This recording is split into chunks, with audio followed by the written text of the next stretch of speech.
Welcome to the workshop of the Concord Free Public Library. My name is Christy, and I'm here today to show you how to safely operate the workshop's Cricut heat presses. Let's start with the safety notes. Our heat presses reach temperatures as high as 400 degrees Fahrenheit, so it's important to be careful while the machines are turned on and to turn them off as soon as you're finished using them. Always actively monitor any materials you're pressing. In case of fire, immediately evacuate the building and call 911. A fire extinguisher and first aid kit are also available at the workshop's front desk in case of an emergency. Now let's take a look at materials. We have a number of different types of Cricut heat presses here at the workshop, but they're all designed to do essentially the same thing: to print custom designs on products using heat-activated materials. There are two main types of heat-activated designs you can use with our heat presses: heat transfer vinyl, or HTV, and sublimation ink, or what Cricut calls infusible ink. So what's the difference? HTV is a type of plastic and is sold in thin sheets that can be cut to shape using vinyl cutting machines like the Cricut Maker, Explore, or Joy. The heat press melts that plastic onto the surface you apply it to.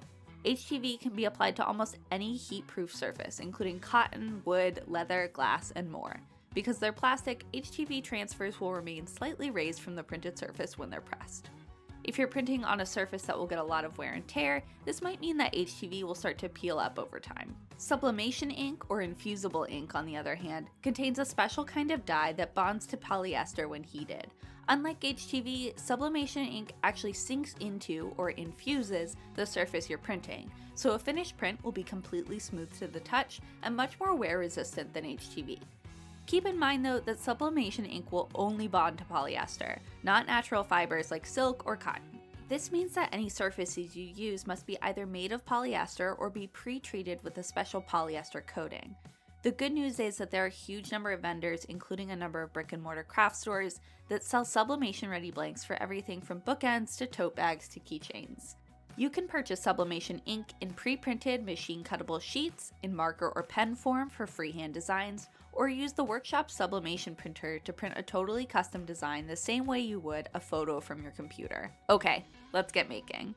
No matter which heat transfer method you choose, there are a few things you'll want to keep in mind when designing. First, you'll want to mirror any designs you create before cutting or printing them, because the adhesive side of HTV and the inked side of sublimation prints are always going to start facing up during the production process, but wind up flipped down when applied to your surface. Thankfully, if you're using a Cricut to create your design, the software will remind you of this automatically whenever you select HTV or infusible ink as your material.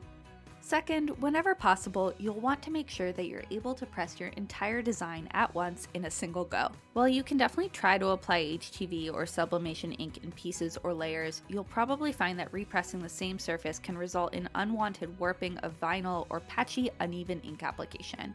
Instead, you can purchase some heat-resistant tape or use the heat-safe adhesive backing from your sheet materials to piece together your design completely before it's pressed. No matter which heat press you're using, the process is pretty similar. Start by navigating to cricut.com/heatguide. Select the machine you're using, the type of material you're printing with, and the type of surface you're printing to. The site will automatically generate step-by-step instructions for you to follow. If you're using non-Cricut brand materials or surfaces, these instructions can still be helpful as a starting place, but you'll also want to read through the manufacturer's recommendations carefully, particularly if you're working with polyester fabrics, which can sometimes have a very low melting point. Prepare your surface for printing according to the directions generated by Cricut's site.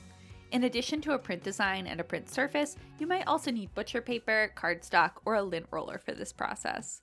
When you're ready to print, plug in the heat press and set up a heat-resistant mat nearby to hold your project. Find the power button on the heat press and set the temperature if necessary, then wait for the press to preheat.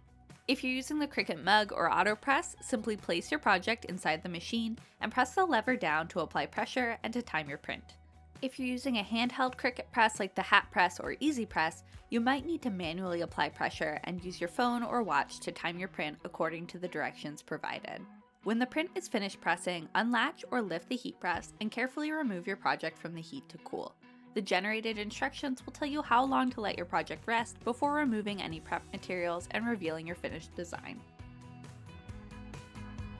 Congratulations, you're now a trained maker. If you want to learn more about everything our heat presses can do, visit help.cricut.com for more information and tutorials direct from the manufacturer.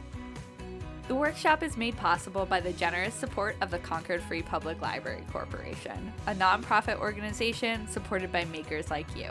Learn more about all the corporation does to make our library awesome and how you can help at cfpl.info.